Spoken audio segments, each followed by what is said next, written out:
Hey everyone, welcome back to another episode of the Wandering Road podcast. I'm your host Chris, alongside my co-host Dean, and joining us for today's show is Sydney, the creator of the Sid the Horror Kid TikTok page, where she goes on and talks about some creepy tales and creepy pastas from Mexico. My page consists of creepypastas, urban legends, a bunch of scary stuff, mainly Mexican ones because my whole audience knows that Mexico has one of the most scariest urban legends and creepypastas. So here we are, and I'm excited to talk about them today. I was looking at your TikTok page, and the first video that popped out to me just before we get into the stories, I have a question. What's your favorite, craziest, generalized theory about existence? Because I'm looking at the first TikTok you have on here, and you're talking about, I think the term is called solipsism. It's a thought experiment that it might very well be that everything outside of one of our consciousness is fake, i.e., everybody is an NPC, and there's no way for you to prove that. You could be like the only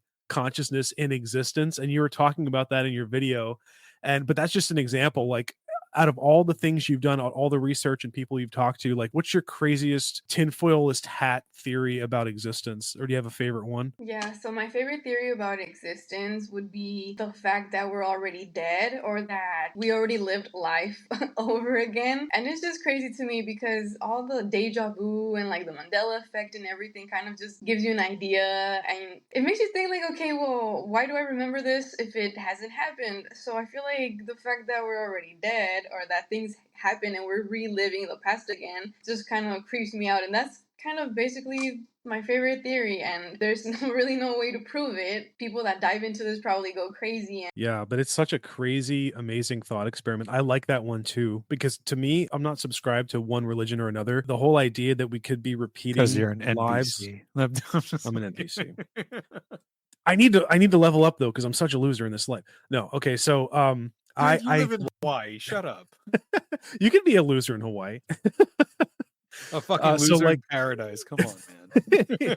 yeah, palm trees. We have a guava tree, like, okay. But the theory that we repeat this life is actually kind of like gives me hope. Like, if there's like a creator, if there's a design to existence, then to me it makes sense. Like, you would want your creation to go through multiple iterations of every possible outcome, exposing itself to every single opportunity or failure or pain or pleasure, whatever, till you get that soul to a certain level. And Chris and I have talked about this kind of thing before. Like, Chris's idea was, if you die, you kind of like remerge, or you merge again into all of your past soul experiences, and you kind of like wake up to a higher like coming out of a dream. This is like my favorite topic to talk about, and I'm happy you guys brought it up. Sometimes I wish people would, just go with the flow and talk to me about these things. But, like you said, it's really crazy. The thought of reincarnation is a very crazy thing itself.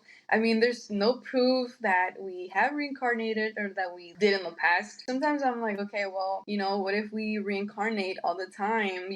We're ourselves, for example. Let's say you've reincarnated many times, so have I, so has Chris, and we reincarnate and we just live through this again, maybe to do things better or to change things, and maybe we don't go to rest until we have the life that we wanted. There's a lot of regrets in life and a lot of mistakes, and maybe our souls, when we pass away, they like redo the whole living experience again to make things right. So that's kind of like something that I think about all the time. That's very interesting that you brought that up, of constantly doing it over again. Because you ever meet someone and it's like, why do I know you so well? And I've only known you for 2 hours. It feels like I've known you for 20 years. There's this connection, there's this some sort of tie, and you can't put your finger on it as to why that's a thing, but I think you're onto something there.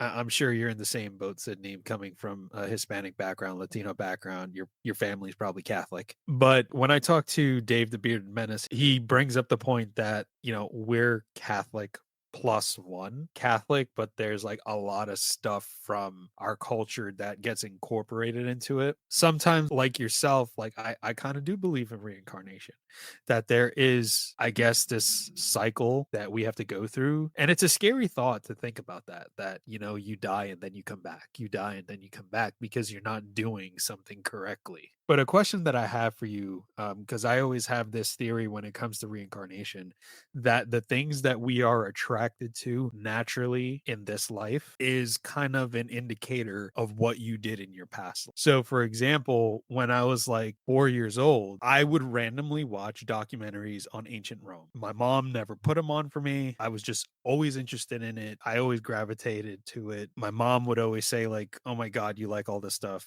with military and killing, you're going to grow up to be like a serial killer. Not the case. But what are your thoughts on that? That maybe if past lives are a thing, affect what we do and what we're attracted to in this life now? That's very interesting. Like you said, you were attracted to like those type of documentaries and everything. That's a very good thing to think about. I've never really thought about that, like being attracted to things like from our past life and like in this life. Like for example, me, when I was younger, I was so addicted to watching documentaries about aliens and a bunch of creepy shit. I'm not sure. I mean, maybe in my past life, who fucking knows? I was an alien or something. Since I was young, scary stuff just really attracted me. I just liked the feeling of fear, even though sometimes it would make me cry as a child. I wish I could somehow know, okay, well, maybe I like this in my past life, so that's why I'm attracted to it now. I did the same thing when I was a kid. For me, it was all about looking up at the stars and just conceptualizing, thinking and thinking and thinking. And I loved like stories about aliens. I had some experiences when I was younger, possibly with that I've talked about on the show before. But the reason why I want to hear more about why you think this is kind of a powerful connection is because when we were younger, it might be a different experience for everybody because everybody comes up from a different background, right? But I have this strong sense or feeling that when we're younger, especially people who are like you and I and Chris, like we have these strange attractions and infatuations with the other side or mysteries or whatever. There's something about being a kid, though, when you're like that. Maybe it's just like the lack of responsibility and burden that you have when you're younger, but it just kind of felt like more special, kind of like, looking up at the stars and when you really grasp the first time the width and breadth of existence. And then like we know all about space now where there's, so many thousands and thousands of galaxies, trillions of stars in each of them. And it's just like, how can there not be some kind of repeating factor? Like maybe we're out there in another existence somewhere living an alternate life. But going back to your childhood, what do you think, like what was the first, like the earliest memory you had about thinking about that sort of thing? So when I was younger, I think like my fascination for like spooky alien stuff was started actually when I would overhear like my grandparents and my uncles and aunts that grew up in Mexico, talk about all spooky shit that happened to them. And hearing that interested me, even though it made me really scared. But I wanted to know like more and more about this scary, strange things. And back then, for example, like things about aliens, my grandpa actually grew up like in a ranch with my grandma. And back in the day, there was no lights, you didn't really have a car. You had to get to places in a horse. That's what my grandpa would tell me. And he would tell me that when he was, throughout his life in Mexico, ride his horse at night and everything, and that he would come across these strange beings. Obviously, there's no proof about that because there wasn't really many phones, many cameras. And I feel like growing up, that just kind of fascinated me and it made me excited and I wanted to learn more. So growing up, it would make me comfortable putting on these alien documentaries because I wanted to know why, how, what, when. So that's kind of how it started for me, like my fascination. And I wanted to know more about these weird things. Dude, that's right up our alley. That's how we got into this shit. Well, for me, it was seeing fucking duendes when I was like 4 years old, but yeah, I see the reaction on your face. I'm sure you have some stuff to say about them. And that kind of got me hooked into it. I don't know how old you are, Sydney. You're what? I'm 23. 23. So you're born in like what, 2002? Holy shit. God damn. Dude, we're old as we're I old as know. fuck, man. I know. I was born in 1990. I'm 34. So, Oh, like in the that's mid so 90s, crazy. just to give you a history lesson, young lady, the History Channel kind of just started in the mid 90s and like the Discovery Channel, and they would have these shows on like called The Unknown, and then you would have the X Files, and they would be on TV, and it was super fucking controversial to talk about this stuff. I don't know if you ever watched the show, but it was back from the late 90s. It's actually pretty creepy, called Beyond Belief Fact or Fiction. That was one of my favorite shows. So if you have Tubi, I recommend just checking it out. I think you'll like it. But yeah, same thing for us. Certain experiences or overhearing certain things, conversations, kind of just, just like honed us in, just like hook, line, and sinker, just dragged us in. One thing I did want to ask you guys real quick, since we're on kind of on the topic of aliens, did y'all hear about that like space object that's gonna pass by Earth in Yeah, like November, off and and on. it's yeah, and Harvard scientists believe it's like a spaceship or some shit. I have not heard about that. I was gonna say, to tell you the truth, I have seen that pop up a bunch of times, and I just didn't click on it because there have been so many times in the last year or so where you get this clickbait news article where it's writing about something true, like, oh, there's this mysterious object that's like from an alien source, but then really what they mean is by alien that it came from another galaxy, and it's just like a comet or something, like something from outside our solar system. Like, oh, okay, you just wanted us to click because it said alien in the article, but you're saying that there are actually smart people out there who have looked and researched this thing and they think that it could be some kind of vessel. I'm skeptical nowadays because of all the bullshit I've seen on, like you said, on History Channel and stuff, trying to reel people in with all these shows that are just kind of sparkly and cool without any substance. Sydney, you're so young that you, like Chris said, you probably didn't get a sense about what the 90s were like, because then, like Chris said, in the 90s it was almost taboo to talk about aliens and whatever thing you could think of that's kind of mysterious. It was almost taboo. Like, I remember when I was growing up, like, people just didn't want to talk about this stuff in public, but when you're at home and you're all like sitting around and they're all like, oh, it's, maybe there are aliens out there, and no one really knows what they're talking about, but it's all like hush hush. And then when you get into the 2000s, around the time you started coming up and coming of age and stuff, I feel like it was more open then.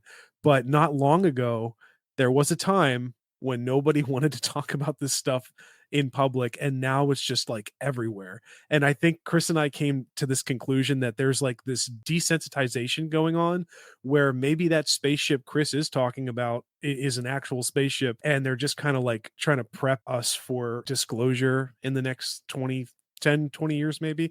How would you feel if, like, they confirmed that there are intelligent extraterrestrials and they've either visited us or they're still here, they were here in the past, like, regardless, as long as they're not destroying the earth in that moment? Would you feel hopeful or would you feel scared? Like, how would you react to aliens coming out into the public? Horrified, but interested. Because, I mean, who doesn't want to know if aliens are real or not? I mean, I'd be really eager to find out, like, to hear that they're real. Like I said, this is something that I've been interested in since I was a kid. I would watch these like really old shows with my dad about aliens being real, even mermaids and stuff. They say, mermaids are aliens as well that just tend to live in the ocean. I'd be really excited and just, scared at the same time. But yeah, I feel like that would be my reaction. I don't know, dude. I don't know how I would react. I'd be like, oh, that's cool.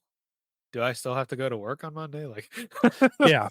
See, that's the like, thing, Sydney. When you get older, like, you still care about people and things around you, but you also don't care about other things that you used to care about. So it's like, yeah, if the aliens are here, okay, are they gonna like destroy us? No, okay, well, I no. still got to go to work on Monday, and I have to go take my kid to school, and like, so not much. I just think that's so funny. That is one key difference between like older versus younger, probably, because there's just a different perspective in life's like stage of life thing going on. But yeah, I don't know, it's crazy. Funny that he said that about like work and stuff, because when I used to work, if there was like a big storm with lightning, I'd be like, okay, but do I still have to go to work or not? Because Oh my God. This it's so funny you bring that up, because we had the tsunami warning in Hawaii that happened like a day or two ago. I remember getting it. We were downtown in a doctor's appointment, and I had never lived through that before. I'd never got a tsunami warning on my phone. And I'm like kind of being a little frantic, like, we got to kind of go, like, let's walk a little faster. And then I get to the bottom of the emergency, and it's like, oh, it's not coming for like 5 hours later. But then my wife and I were talking, and we were like kind of guilty. Like, we didn't want anyone's home to be destroyed or anyone to get hurt. But at the same time, we're like, this is kind of like when we grew up and there was like a snow day, like, are we going to have to work tomorrow? There's a big wall of water coming in. But, like, the difference between this and like having a snow day was, people's homes weren't going to get obliterated by a snowstorm. So it was a weird mixture of like having the feeling that you just brought up. But I don't know, it's stupid. I did not expect an alien conversation, so that was a welcome surprise for today's show. So freaking awesome. But Sydney, let's travel down to Mexico and get into some paranormal stories and some folk tales and stuff that you've heard of and maybe that your family's experienced. But before we do that, I do want to ask you, did you ever have any paranormal experiences in your life? Any type of encounters, ghosts, or lived in a haunted area or anything of that sort? Or were you one of the lucky ones that you got into this without experiencing something? Okay, so when I was little, I didn't experience anything scary. I wanted to really bad because I was just so like interested, and I was like, damn, everyone is having these crazy experiences. Why can't I see something cool? I didn't get my first paranormal experience till I was like 17, 16, I think. Well, it kind of doesn't count. I think that it does because we used to live in this really small apartment where I used to share a room with my my two brothers, not older. They're like younger than me, but they're still old enough. My mom would sometimes creep me out because she would tell me that sometimes when I wasn't home, she swore she saw like a person that looks like me entering our room throughout like our whole life living there, because I lived there for so long. When I wasn't there, she would think I was there because every time I wasn't there, she would see like someone that looks like me entering the room. She would never see like the face or anything, but it was more of like seeing my hair, like my back, just going to the hallway into the room. And I was like, what? Like, you can see that and I can't? I was scared, but not really. I was just like, okay, that's kind of freaky, but why can't I see something like that, A little bit of doppelganger stuff going on there. So she would only see the back of it. That's it. No interactions or anything else. Did she ever say she like tried to follow you into the room or that thing into the room and or anything? So there was no interaction. She did mention that sometimes she would like call my name, like, oh, Sydney, like you're home. Or, oh, Sydney, I thought you were over here. I thought you were over there. And then she said that one time, like she did go into the room, but there was nothing there. So she would only see the back of the person, whatever it was that was like mimicking me in some way, which I thought was pretty weird. I remember the first day she told me that, I couldn't sleep. I was very scared, but at that time I had like a little dog, a little Yorkie, and he would sleep with me, and I felt safe because he was with me. And if anything, he would just start barking. But yeah, she would just see the like my back, not interacting with the thing. Thanks, Mom. Oh, by the way, sweetie, I saw a demonic entity that looked just like you float into your room. Good night. Oh, wow. Parents are so lovely. Right. I used to sleep with my siblings, so I was like, all right, well, if something's gonna scare me, it's gonna fucking scare them too. So we're all gonna get scared. If I get eaten, you all get eaten too. Oh, Yeah. We're going down together. Did your dog ever like randomly bark at nothing in the house or in that apartment? No, he would act normal. Sometimes he would get the habit of like staring at things when we would watch a scary movie, which was like that was a freaking coincidence. I was like, you're just trying to scare us.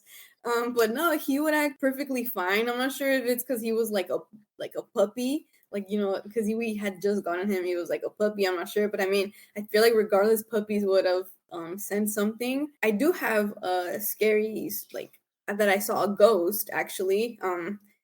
In case you guys want to hear that, I'll just go along with the story.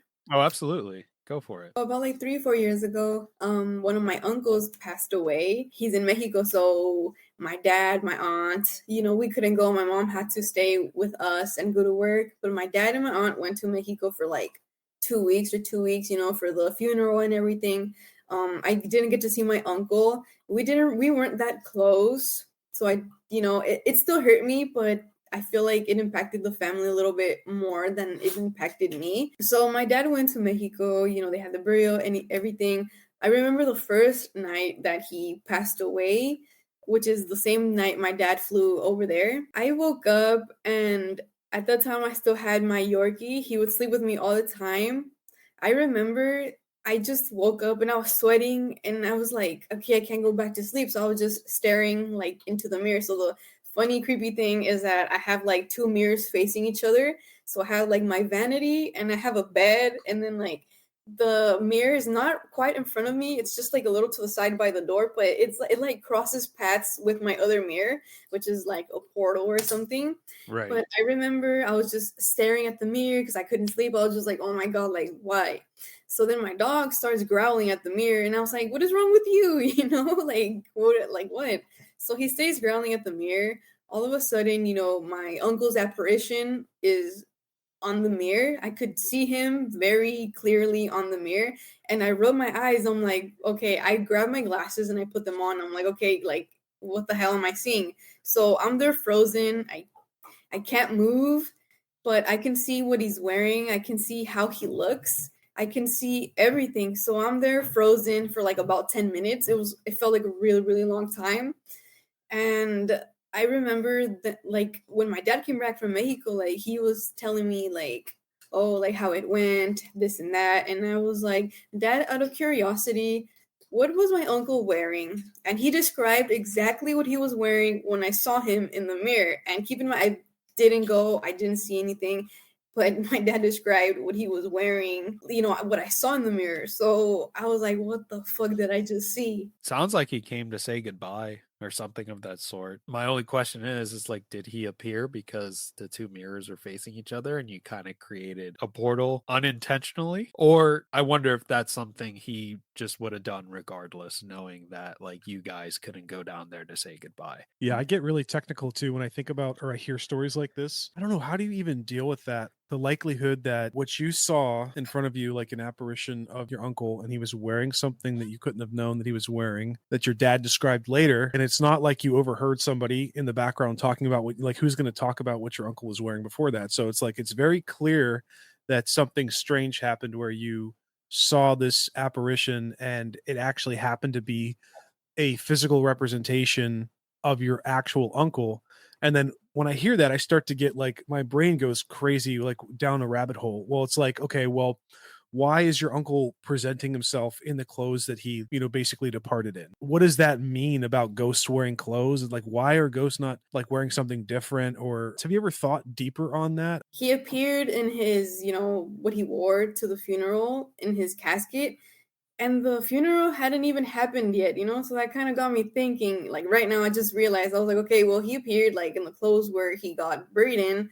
And now that I'm thinking, I'm like, okay, well, the funeral wasn't even that same night. So why did he appear? Or if it was him, how sometimes they say there's bad entities and portals that pretend to be people that you love to lure you. So that's, Right. very that's very creepy. And yeah, I just realized that his funeral hadn't happened yet, and he appeared with the clothes that he was wearing. So maybe it was like Chris said, maybe the portal, or maybe something else, or if it was really him. That's where my mind goes to every time I hear stories like this. It's like you can never be sure that the thing you're seeing is actually your deceased loved one. And that's the worst part about our situation in this reality. It's like, well, it could just be simplistic, like, well, it actually is them just coming to say goodbye. Or, like we've heard with stories about like ghost children and stuff. Like some people we talk to say there absolutely are no children who are ghosts. Like that's just not a thing. They automatically ascend to a different plane or whatever. So the thing you're seeing as a child is something that it's not. It's a mimic. Whether or not it's evil or good doesn't matter. But that's where my mind always goes when I hear stories like this. It's like there's got to be something more to it. Maybe it's a portal, maybe it's some other entity trying to show itself to you that just happened to be a representation of your uncle. Like I just love theorizing about this. There's just so much to talk about. But yeah, I don't mean to interrupt, please go on. But Sydney, let's get to the spooky stories. My favorite. So I feel like some of the scariest stories that I've heard are actually the ones that my grandpa would tell me. Since I was little, I loved going to my grandparents' house. Oh my God, it was, getting dark. We were eating outside like a bonfire. And I just asked my grandpa the same questions over and over again because I liked to hear what he had to say. I was like, oh, I'm not sure if you guys are familiar with El Charro Negro. He's very popular in Mexican. Like some people describe him as a very handsome looking man. He's dressed in all black, has a sombrero, has gold. He's looking rich. He's looking really good.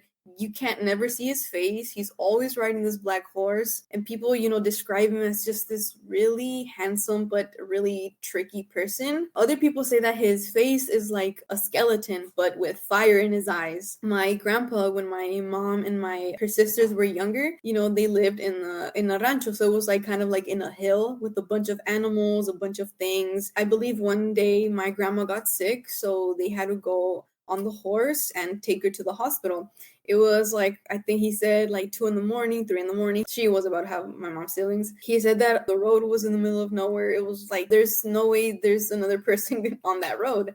So he said that when they were on the way, this very, handsome, charming looking man crossed paths with them.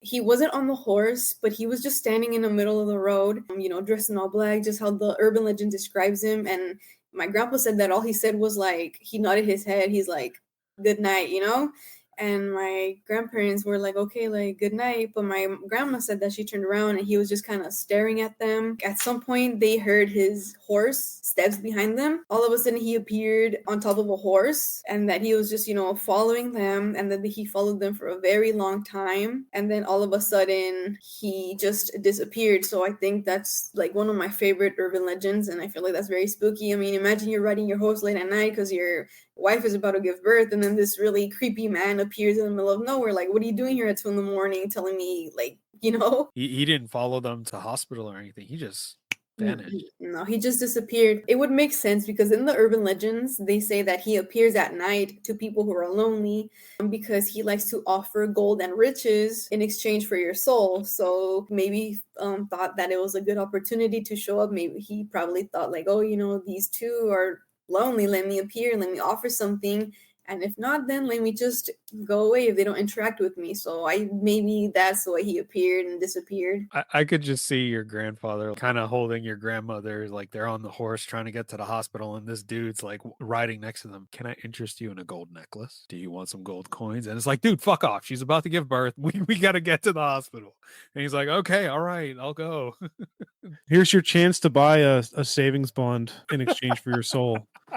Oh my God. That's a scary story because like I'm putting myself in that situation where, your wife was pregnant, about to give birth or whatever. And they probably weren't thinking about ghosts immediately. They immediately probably were thinking like, this guy's bad news and he's going to hurt us. But then, like you said, after the fact, they started thinking about it. Like, talk of, disappearing, reappearing, suddenly being on a horse, this apparition or whatever. But is it supposed to be like purely evil, or is it kind of like just a specter that could be good or evil, kind of mischievous, or is it like always a bad sign? So from the stories that I've heard, especially from older folks like my grandpa, from their stories, there's some about this person, this, entity, ghost, whatever he is, demon, being good and being bad. So I remember on TikTok, I saw this story about this guy that is kind of telling like his grandpa's story. One day his grandpa, I think, was drunk and he was wandering around the roads, this Charro Negro appeared, in his horse and offered him a ride because he said his grandpa looked lonely. So his grandpa, grabbed the guy's hand, got on the horse. He said he was unconscious for about 5 minutes. And when he gained conscious again, he woke up and they were like in a river. The horse was like in a river and he was on there. And I guess the guy was trying to drown him. The entity was trying to drown him or something. But I think I missed the part that before that, I think he offered him, I believe it was like his friendship or riches. And he offers you a ride, or he offers you, riches, a bunch of this. And if you accept, that's something bad. People say that he's the devil in disguise. So that's just really creepy. But I'm pretty sure I remember that like at the end of the story, he said that he actually befriended this entity and that his grandpa is very healthy. All of a sudden, all his sicknesses went away and he stopped drinking, something like that. And that his life was going pretty good. I mean, his grandpa is like 88, I think, when he's living a good life. But I feel like maybe his grandpa had made a deal that he's not talking about. Maybe that's why his life is pretty good. And I feel like that's just very interesting to think about and very scary if you're the person accepting the offer because he wants your soul in exchange. So what does that mean for you when you pass away if you accept this offer? Yeah. Dude, we've talked about this too. Like, I don't understand if somebody is going to give their soul to the dark side or whatever to get powers or riches or whatever. How do you not think about the gravity of that? Like, how do you not think about the fact that you're giving up something that is going to be potentially forever on the other side? It's like going to ancient Egypt where there's slavery, like back in the day, and then like the pharaoh comes down and says, like, hey, I'm going to give one of you like a year's worth of riches and gold and food, and you're going to live this amazing life for a year. But after that year's up, for the rest of your life, I get to whip you every day.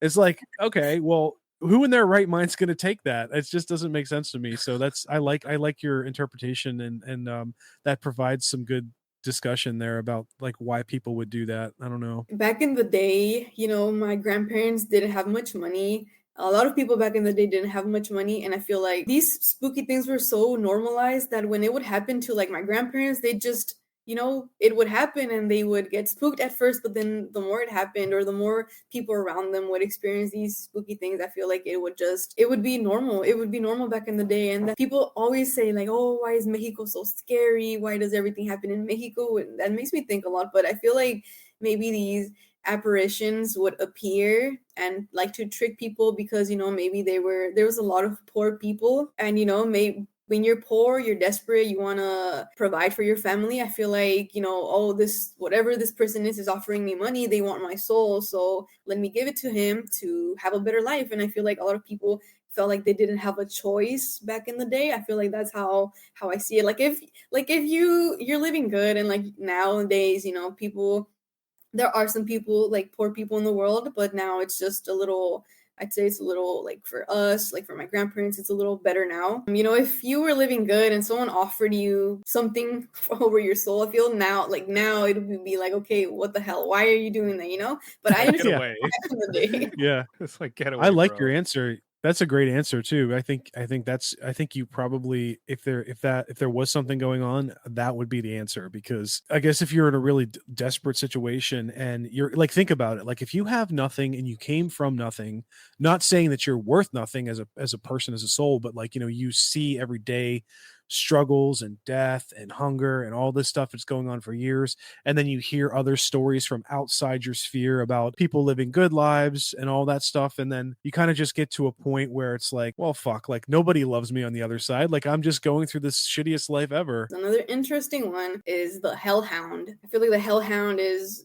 another very spooky one. Like La Llorona is scary as well, but I feel like these like more underground urban legends are way more scarier. So then there's the hellhound, this really big black dog that appears in the middle of the night. They say he usually appears when someone's about to die, or you're about to die. And my grandpa also had an encounter with this being. It's very funny because, like I said, they lived in a ranch, and it was, a bunch of farm animals and everything. My grandpa was living with, I believe, one of my grandma's relatives. They would work in the ranch together. Like I think they were like producing milk. He said that one day, it was like 2 a.m, and that he heard like chains being dragged like across the street. And he woke up my grandma, and he was like, what the hell is that? Let me check it out.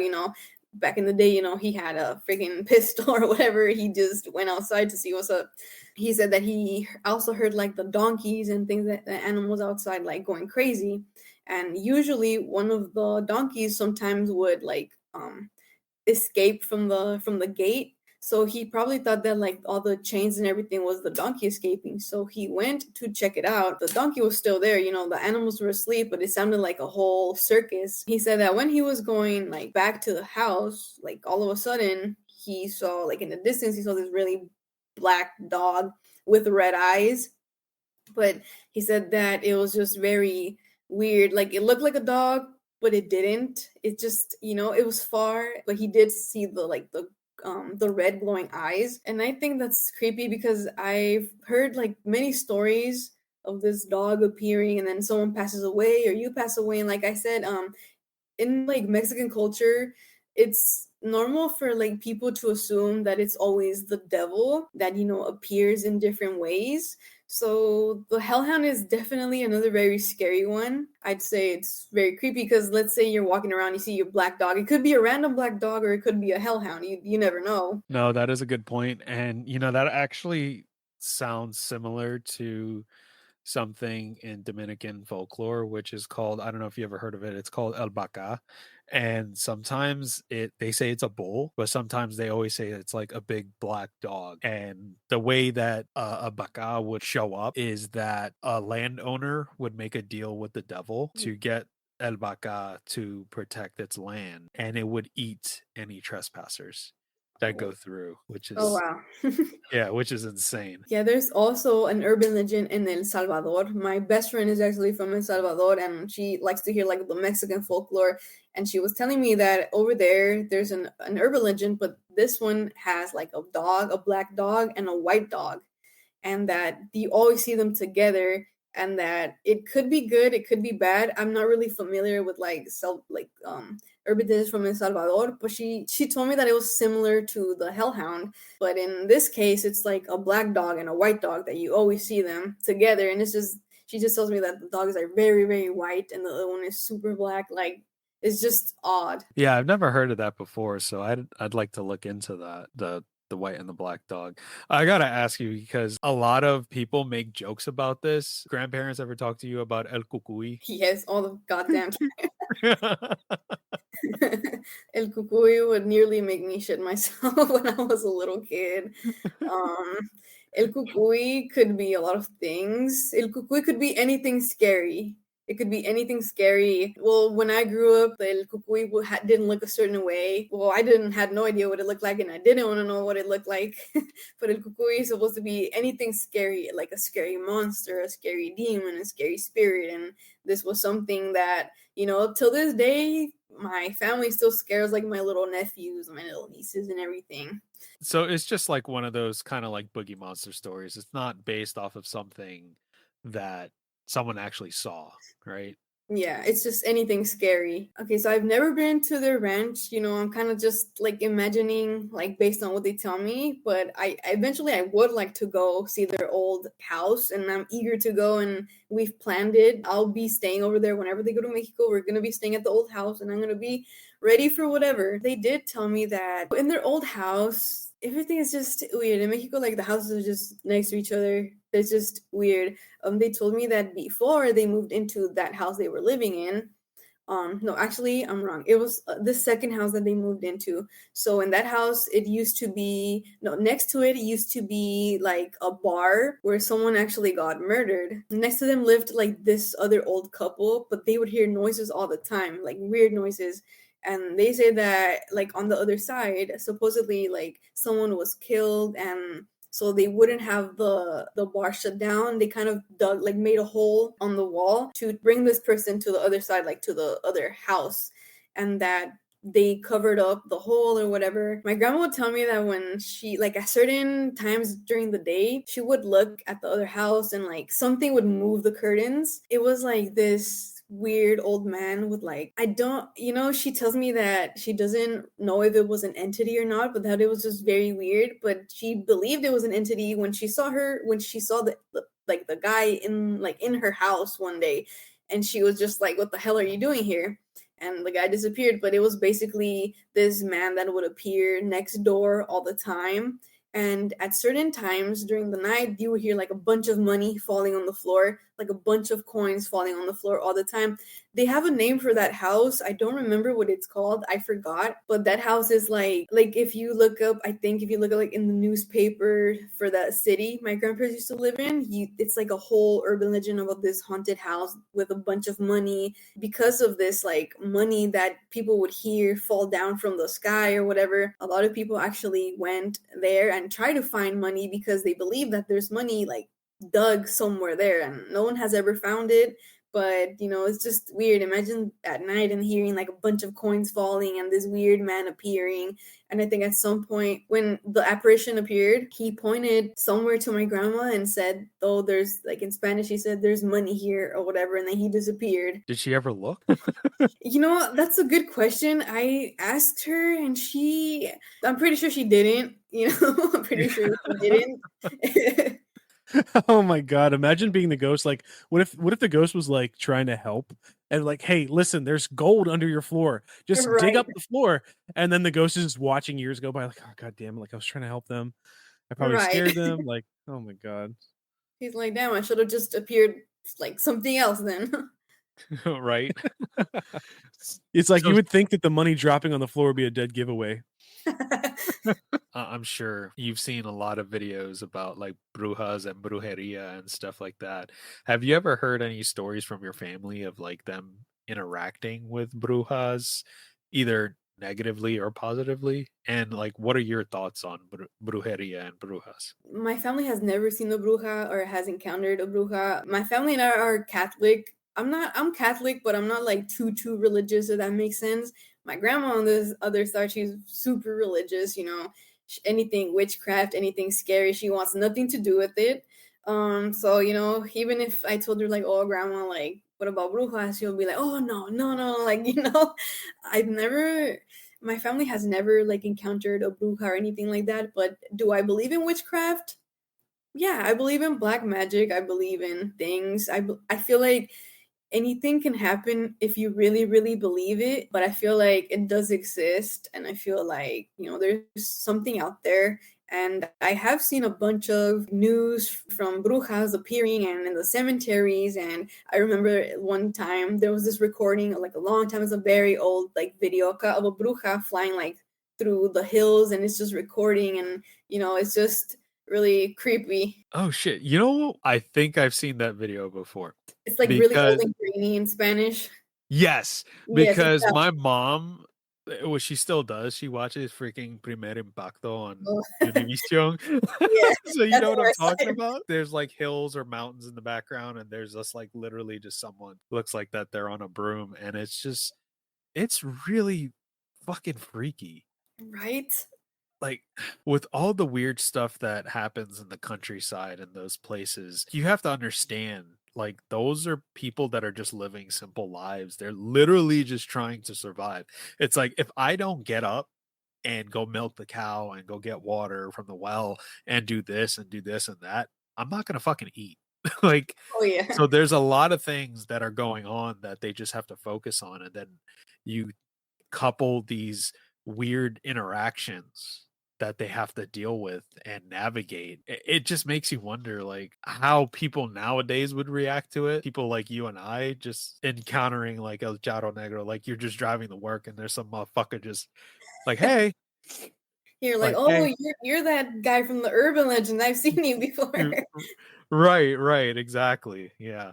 So I've always found that fascinating. Yeah, This if is I saw like, Charro Negro, I'd go ahead. probably, I don't know what I would do. I would just be like, okay, I've heard about you. You're an urban legend. Should I be scared? Should I run? Okay, let me go. Yeah. Pull out your notebook from your grandparents, like, let's Oh see, yeah, that's yeah. Negro. Um, but like what the hell is going on with our reality? So like, there's aliens, there's Bigfoot, there's cryptids, there's brujas, there's like all kinds of shit to what like that is just flying around in our reality at the same time. And like, why? Like, why are there like evil entities and spirits? Why are they some of them religious? Why are some of them just spiritual? Why are there potentially like, you know, shape-shifting alien demon blah blah blah? Like, I just don't know what's going on. It's a mishmash of like a terrifying mess. Right. Like, why do they exist in the first place? Where did they come from? I'm just so curious about all of these stories. In Mexico, you know, once again, there's this like haunted clinic in Mexico City. I forgot what it's called, but supposedly this happens like throughout all the clinics, especially back in the day. There's this woman entity called La Planchada. She's like a nurse that appears when you're sick and takes care of you. It's like a nurse that just appears in clinics, and if you're like a sick patient, they have reported seeing like this very white nurse attending them and giving them medicine and everything. There's two stories. One that she just appears to watch over patients, and two that she wants revenge. So her story is kind of sad, but it's kind of, you know, freaky at the same time. So La Planchada used to be, you know, the best nurse a long time ago.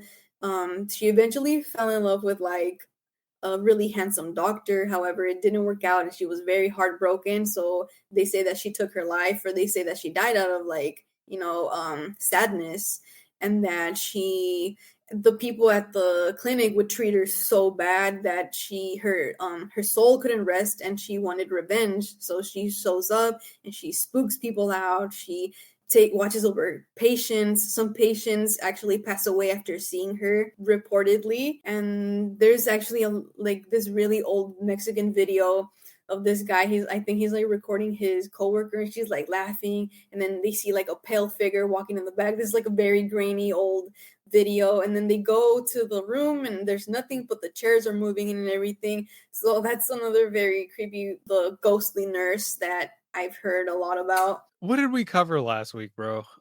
The dude that like was like lusting after his pastor or something, and he said he was possessed by demons. But here we have like fucking ghostly nurses and shit, like fucking shit up, and people dying from it. So it's just it's always fascinating to me listening to stories from different parts of the world. Yeah, and then sprinkling on top of that, like what Sydney was saying earlier, where a lot of these stories have come out of like the middle of nowhere in Mexico. If you didn't have a family to pass these stories down to, then the story would just be lost, right? Like and my whole point of bringing that up is we live in this Western world where like there's all kinds of fancy, like let's take hospitals for instance. Like for the most part, city hospitals in America, even though they cost an arm and a leg, they're pretty like generally taken care of. They're like nice. There's not a lot of.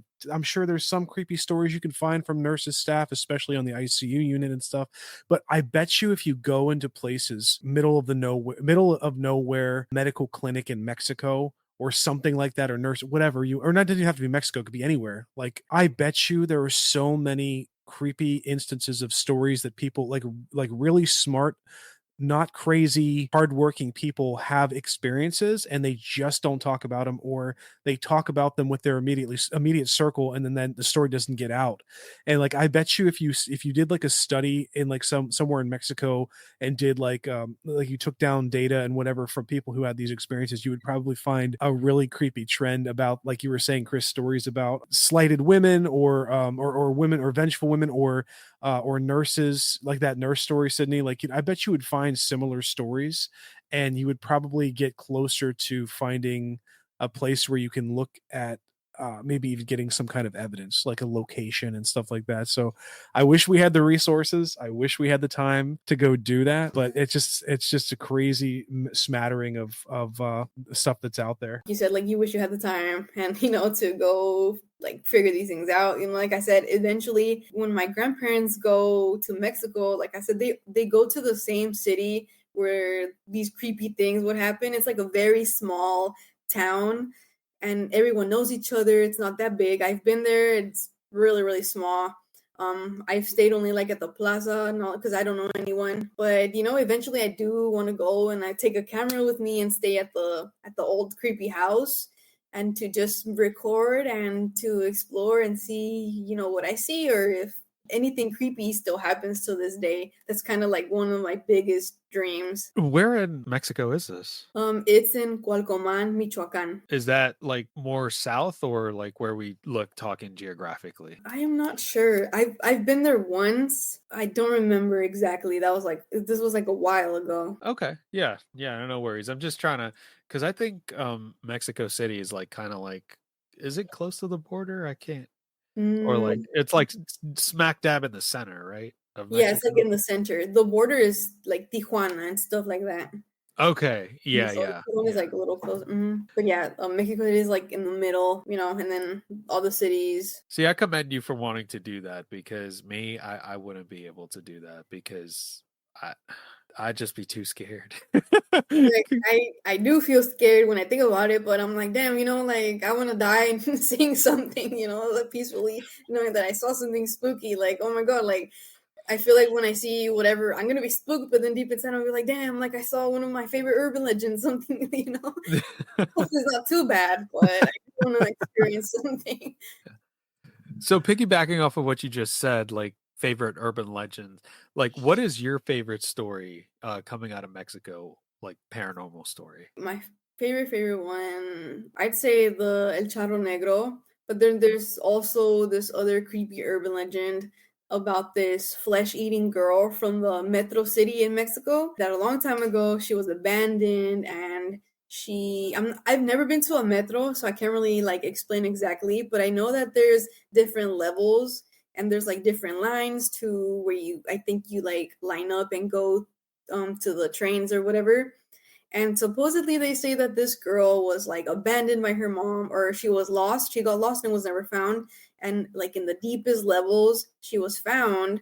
Okay, so basically they would find like bones of people and like dead homeless people and just unexplained disappearances in the metro. So then they went to this, I think it was like this loading area like in the deepest levels. So they went there and they saw like a homeless man's dead body with like a bunch of rats and a bunch of bones. And in that area they found like a little girl like gnawing and chewing on a leg. And this supposedly happened a long time ago. It was like in the news and everything. It's not confirmed if it was real. It's just like this very creepy like legend that happened like a long time ago, so they say.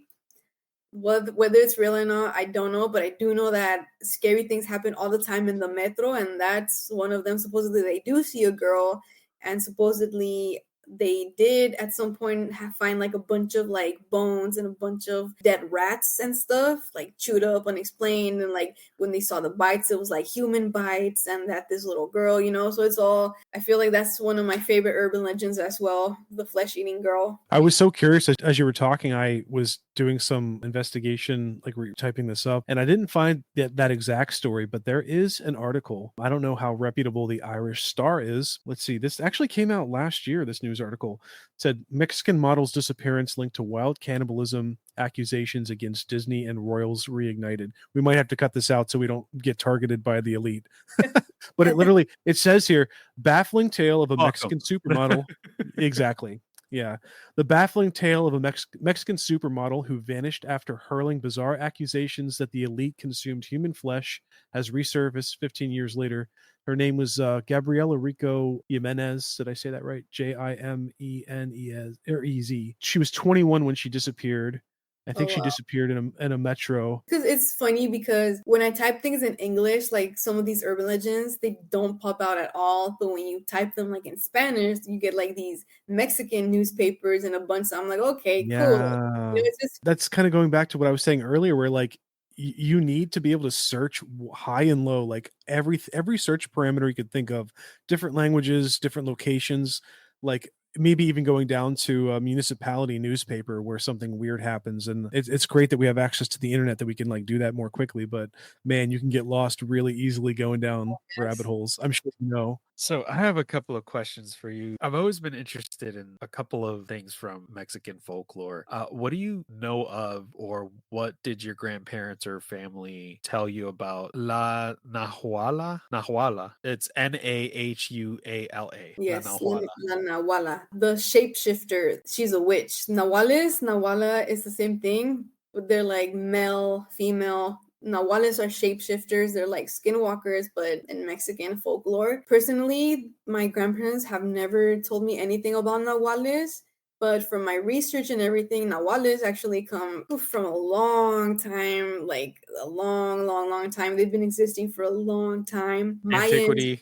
The Aztecs. Yeah. They were actually drawn like in walls and in things like that. Nahuales are very creepy, although I've never heard my grandparents say anything about it. It's just very creepy because damn, like shapeshifters, that's fucking like crazy. Like anyone could be a shapeshifter. Yeah, I've always been fascinated. So I mentioned earlier in the show that I think that I had a duende experience when I was a little kid. I saw these, like, there were like 5 of them, right? Standing in a row by like my parents' dresser. And they're standing there, and shit, my cat scared me. Uh, so they're standing there, and I'm like 4 or 5 years old, and I muster up the courage to yell at them, to be like, hey, like, why are you here? Get out of here. You don't belong here. So like, what are your thoughts on duendes? Like, have you ever heard anything about them, like from your family? Duendes are very popular since I was young.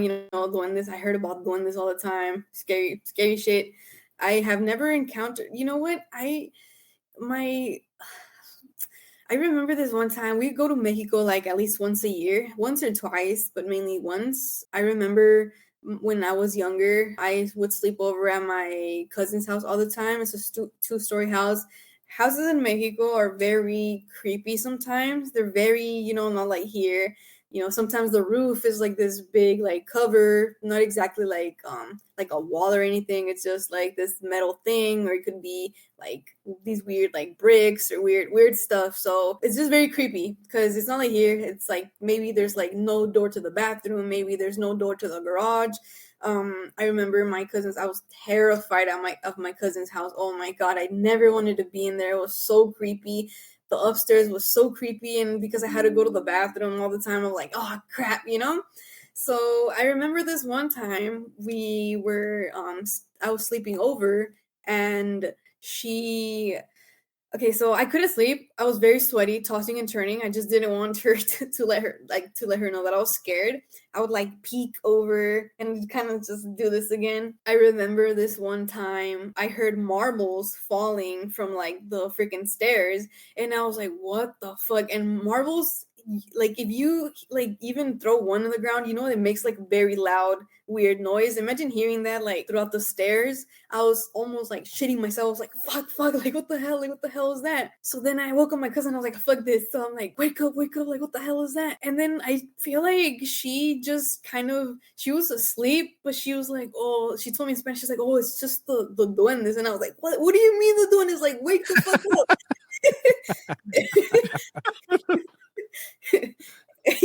And I'm like, what do you mean the duendes? Like, wake up. So she wouldn't wake up. She was dead asleep. And I was like, fuck. Eventually, like, it came morning. I was like, oh my God, thank fucking God, I see some light. So I uncovered myself. The room was lit again. And then I remember I told my aunt, I was like, oh, I heard like marbles falling. And she's like, oh yeah, the duendes are very mischievous and a bunch of things. And I was like, why is everyone acting like this is a normal thing? Like, aren't you guys fucking like why? Yeah. Why is this normalized? Get right? them the fuck out. Right? And I feel like when people think about duendes, like they think about like the cute little Santa Claus elves or like the cute little gnomes and everything. But in Mexican culture, duendes are known to be very ugly. They look like they're very small, but have like really ugly old men faces, like old man faces. They look very small, but very old.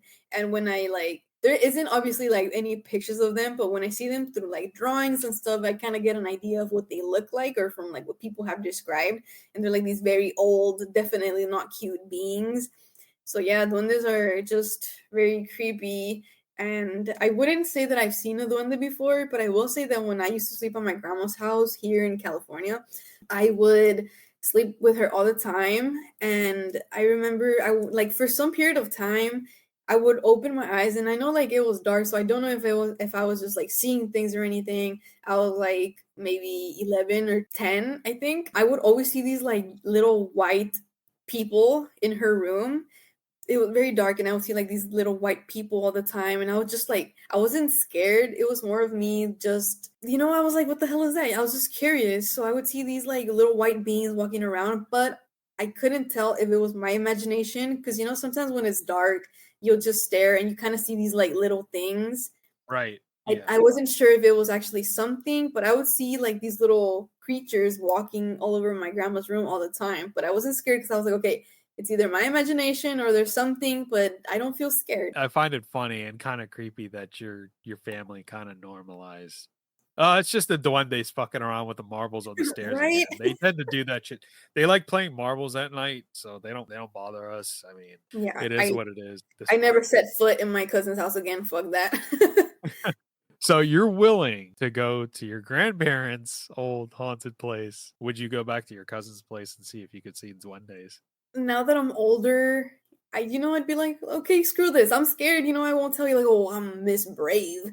When I think about it, like I know once I'm there, I'm gonna be like shivering and not wanting to be alone. Especially if I'm alone, I'm gonna be like, damn, I have the camera, but I'll be shaking like.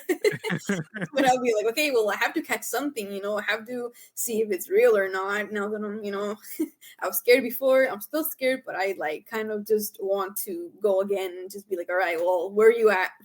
Dean, do you have anything before I go to the final topic? No, man, this has been great. Yeah, keep pushing on. Just one little minor thing about the duendes. I just think it's Yeah. hilarious that, or I would want to go too. And like, I would need some liquid courage though. Like, if I had a little bit of like tequila or something, like I would be so much more sure of myself in the situation. But I don't know. I think you're pretty brave to want to go back even as an adult. It's the confidence that the tequila gives you, right? Yeah, if only temporarily and stupidly. It still works though. Yeah. Look, you give me like a 36-ounce frozen margarita. Just give me like 15 minutes. I'll finish it. Yeah, that's right. I will go play Yeah. marbles with the duendes. Yeah, Yeah. calling them out. The Like- crazy thing is that like the next morning there was no marbles or anything. It was just like the sound of them, which was just very odd. Oh, so they didn't have marbles in the house at all. I don't know. It hurt. Like it sounded like marbles, like some type of rock, some type of like.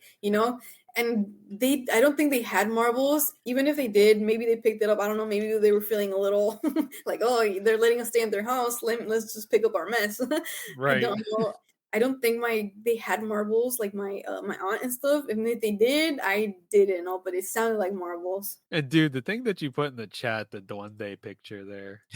Yeah, from, Why that's does my he look favorite. like he have a wiener on his head? It's like kind of Yeah, he's got. weird. I noticed that it's either a dildo or a horn. I'm not sure. Probably going to lean towards the latter, but Yeah, it's awkward looking. Yeah, very awkward looking. But I did want to talk about everyone's favorite, La Llorona. Ooh, La Llorona. You Yeah. know, I'm glad that you brought her up. She's very popular. Her story is very popular.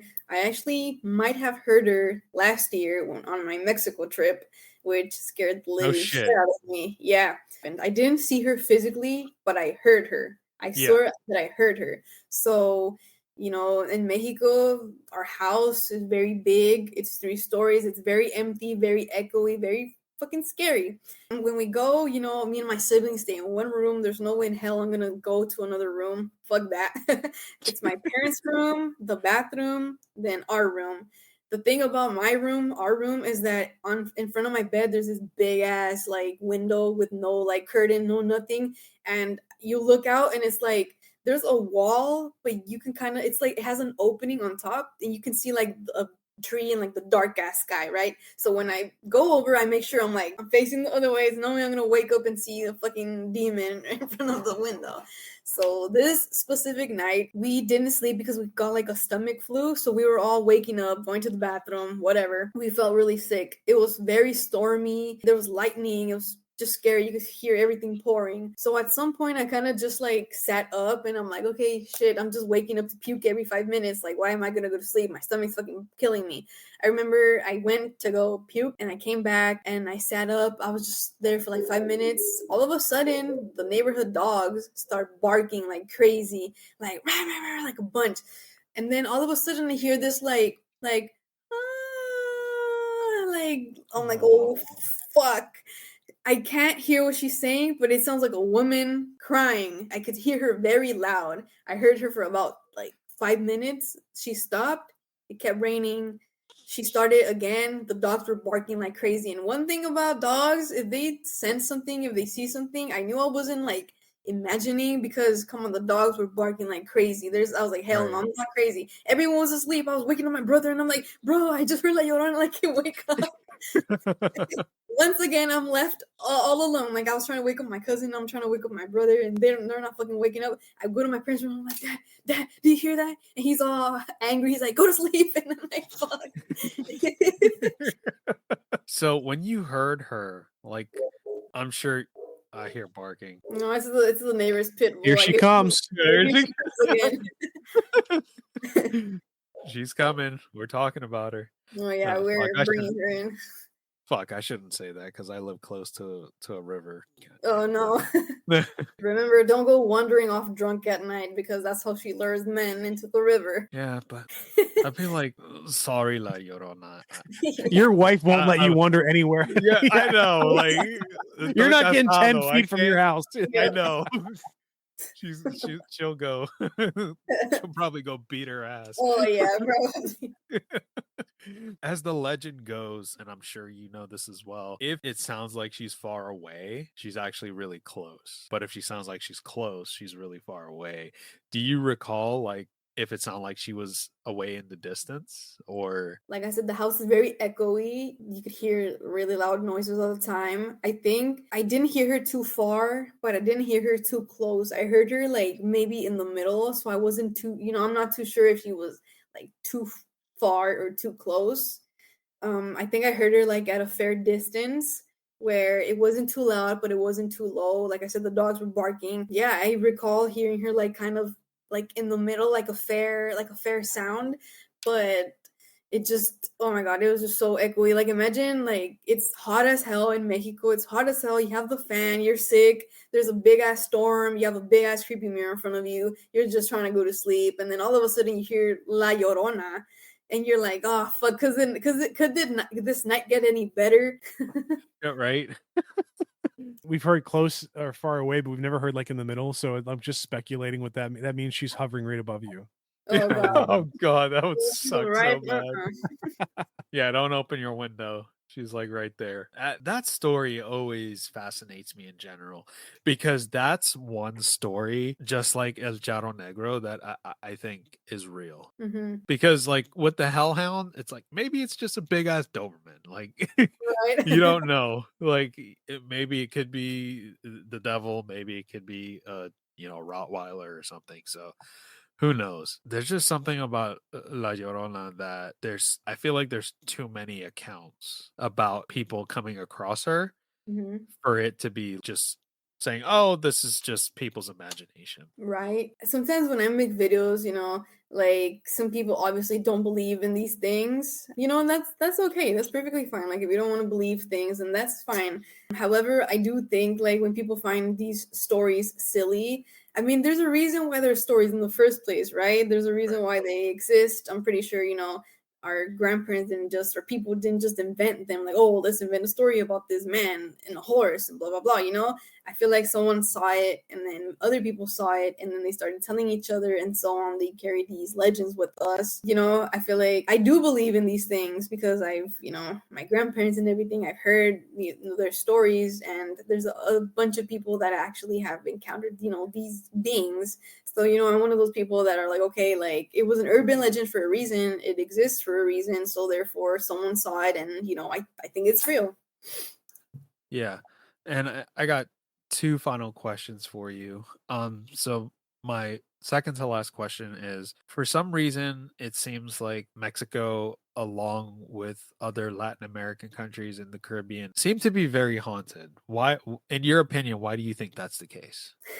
That's a very good question. People ask me this in like my comments all the time. Why is it always Mexico? It's always Mexico. Why is it always Mexico? I don't have like the correct answer, an exact answer to it. I feel like I just feel like there's scary things everywhere. But the reason why it's like they focus more on Mexico is because, like about like all the bad things that happen over there. I feel like Mexico is kind of like seen as this like really bad place, like a bad area where all these creepy things, a bunch of bad things happen. I don't hear any stories about over here about like the Charro Negro, like Llorona back in the day. Like my grandparents did hear stories like back in the day, and they actually saw these things. And it's interesting because me and my grandparents and my parents, like actually when we're together, where my mom kind of asked, like when we're in the conversations, like, oh dad, like why do you think a bunch of things happen in Mexico?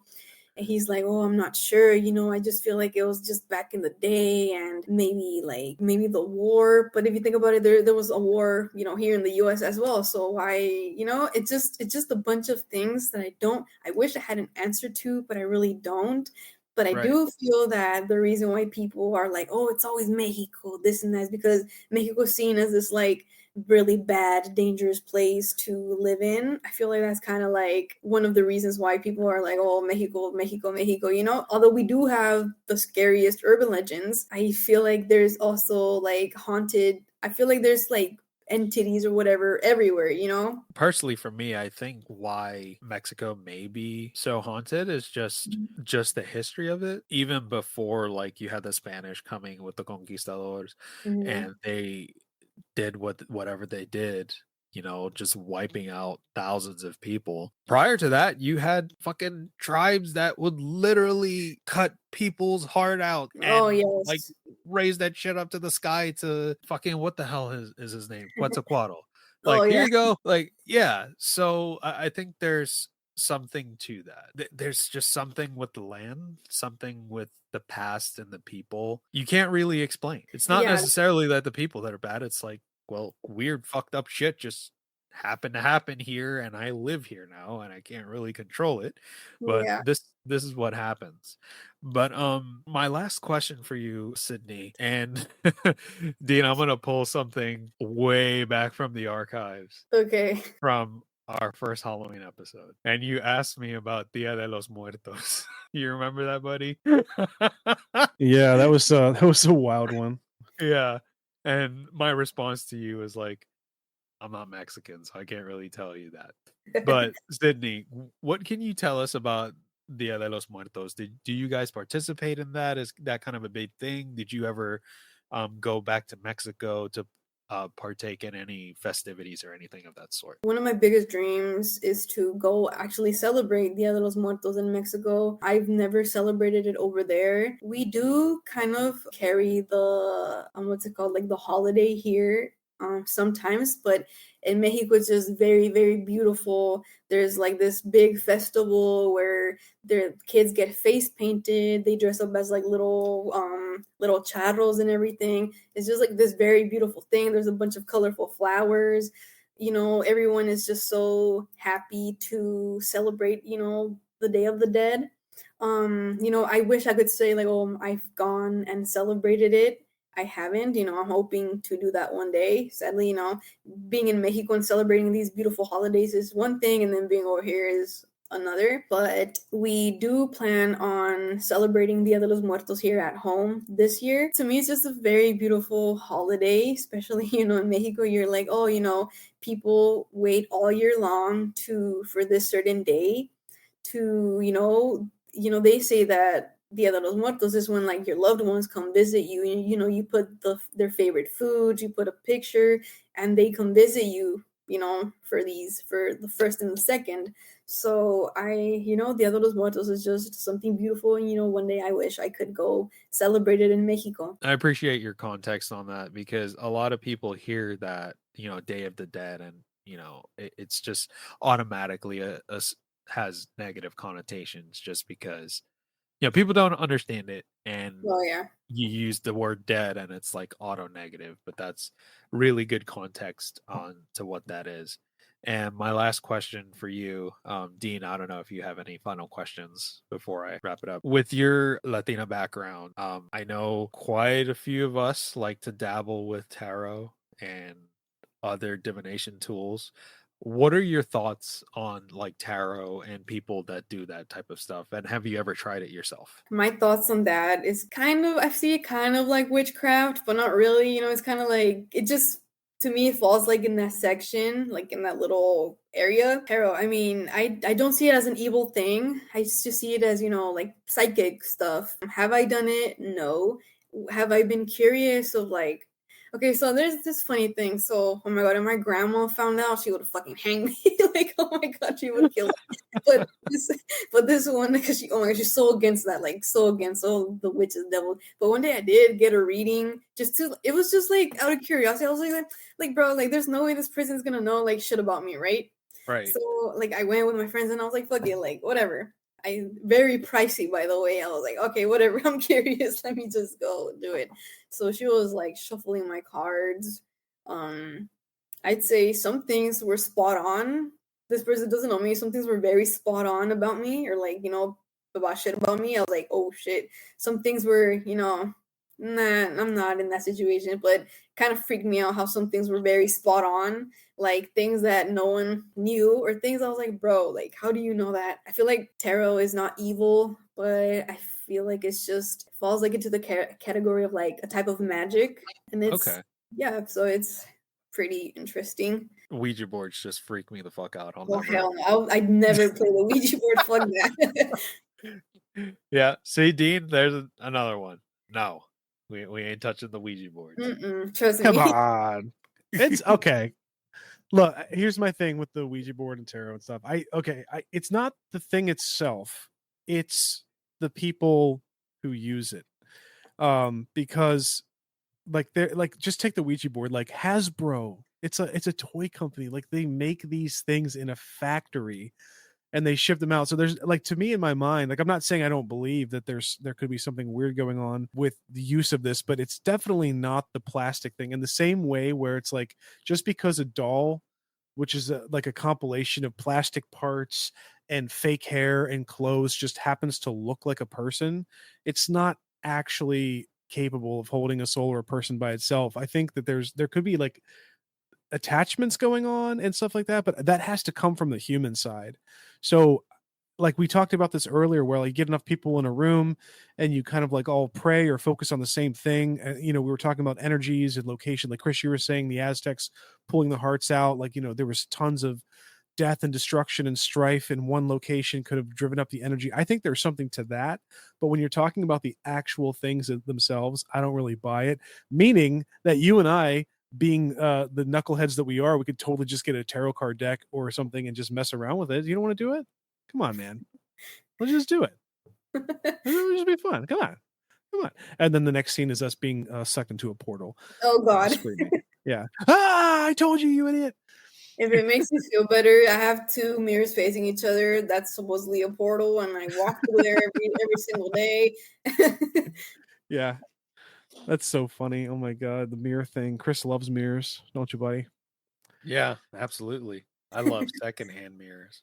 And I love when my wife goes to estate sales of dead people and, brings the mirrors into our house so I can throw them away. Yeah, just picture a scene, like it's a scene from a movie where like it's just looking at Chris's house quietly from the street and you just see a mirror go hurtling out the window onto the sidewalk. No. You're going to go to sleep tonight. Your two mirrors are facing each other and you're going to wake up and see a Charro Negro just standing there like, oh, hey. Yeah. I'd be ready. Maybe get a heart attack, but I'd be ready. Yeah. It'd be like, you want more TikTok followers? Yes. But Sydney, we've had you here for quite a while and I want to be respectful of your time. But thank you so much for coming on the show. I really appreciate you coming on. We would love to have you back on at some point in the future if that's something you'd be interested in. Why don't you tell our listeners where they could find you on TikTok, if they have any spooky stories, and how they could get a hold of you? Okay, well, first of all, thank you for inviting me to the show. I had a lot of fun. Like I said, I haven't talked in podcasts, many of them, so I was kind of nervous, but I feel like throughout like the show, I got a little bit more confident. So thank you for having me, and I'd love to be back. I'd love to chat about creepy stuff. It could be anything: aliens, Mexican urban legends, Japanese urban legends. So thank you. And to the people who are watching, who are listening, you could find me in TikTok. My name is Sid the Horror Kid 1, and you can text me spooky stories. You can even email spooky stories. I'd love to hear. And yeah, thank you for having me. You heard her, folks. Go give her a follow on TikTok. She has, I think, about over 300,000 followers, so she's doing something right. If you enjoy creepypasta, spooky stuff, she posts pretty frequently and consistently. I'd say like multiple videos a day that are super interesting. Give her a follow. Give those videos a watch and a listen. We hope you enjoyed today's episode. Thanks for tuning into today's episode of The Wandering Road. You can find us on Apple, Google, Spotify, and most podcast platforms. Be sure to subscribe and share. Also, don't forget to give a follow on Instagram at twroadpodcast and follow my TikTok at twrpodcast. Take care, and I'll catch you on the next one.